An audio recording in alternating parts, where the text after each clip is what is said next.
ভোলা general হাসপাতালে দেখা দিয়েছে চিকিৎসক নার্সের ব্যাপক সংকট। আরো জানাতে সরাসরি যুক্ত হচ্ছেন সহকর্মী ছোটন সাহা। ছোটন, সংকট নিরসনে কর্তৃপক্ষ কি ব্যবস্থা নিচ্ছেন বা কি বলছেন, আমাদেরকে বিস্তারিত জানাবেন।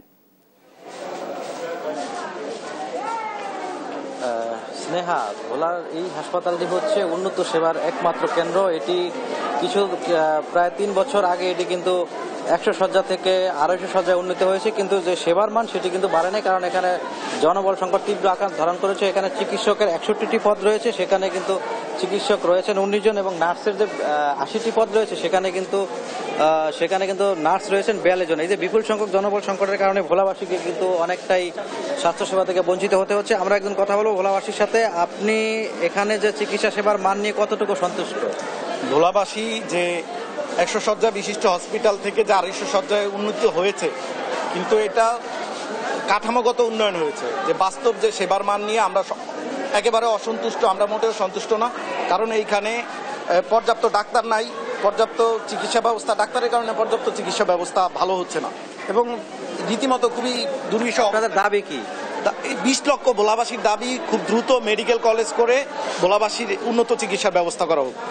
ধন্যবাদ আপনাকে। যেমনটি শুনছিলেন স্নেহা, আসলে ভোলাবাসীর দাবি যে এই হাসপাতালটির যে সেবার মান, যে অবকাঠামোগত উন্নয়ন হলো যে সেবার মান, সেটি নিয়ে প্রশ্ন রয়েছে, কারণ জনবল সংকট তীব্র থেকে তীব্রতর আকার ধারণ করেছে। তো আমরা হাসপাতালের আরএমওর সাথে কথা বলবো, জানতে চাইবো আপনাদের হাসপাতালে জনবল সংকট দীর্ঘদিন ধরে, তো এই সমস্যা নিরসনে কোনো ব্যবস্থা নেওয়া হয়েছে কিনা?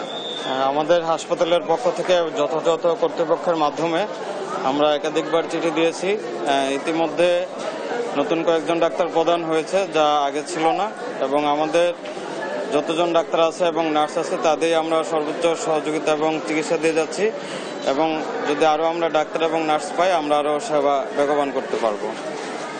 ধন্যবাদ। যেমনটি শুনছিলেন, এখানে আরেকটি তথ্য যুক্ত করতে চাই, এখানে ইনডোর এবং আউটডোরে কিন্তু প্রতিদিন কিন্তু এখানে আপনার 150 থেকে 200 রোগী চিকিৎসাধীন থাকেন, এবং যেহেতু এটি 250 শয্যা, এখানে প্রায় 4 শতাধিক রোগীর চাপও কিন্তু থাকে। তো সেই ক্ষেত্রে চিকিৎসক এবং নার্সদের কিন্তু এই সেবা দিতে গিয়ে অনেকটাই বিঘ্ন ঘটছে, এবং যারা দরিদ্র রোগী রয়েছেন তারা উন্নত চিকিৎসা সেবার জন্য কিন্তু তাদের মাঝে মধ্যেই ঢাকা এবং বরিশাল কিন্তু তাদের যেতে হচ্ছে, এতে অতিরিক্ত অর্থ কিন্তু তাদের ব্যয় হচ্ছে। তো এই সংকট নিরসন চান ভোলার মানুষ। এ ছিল আমার কাছে ভোলার 250 শয্যা জেনারেল হাসপাতালে চিকিৎসক এবং নার্সের সংকটের কারণে যে চিকিৎসা সেবা ব্যাহত হচ্ছে তা নিয়ে সর্বশেষ তথ্য। স্নেহা। ছোটন, আপনাকে ধন্যবাদ। দর্শক, শুনছিলাম ভোলা জেনারেল হাসপাতালে চিকিৎসক নার্সের যে ব্যাপক সংকট রয়েছে তার সম্পর্কে বিস্তারিত খবরাখবর।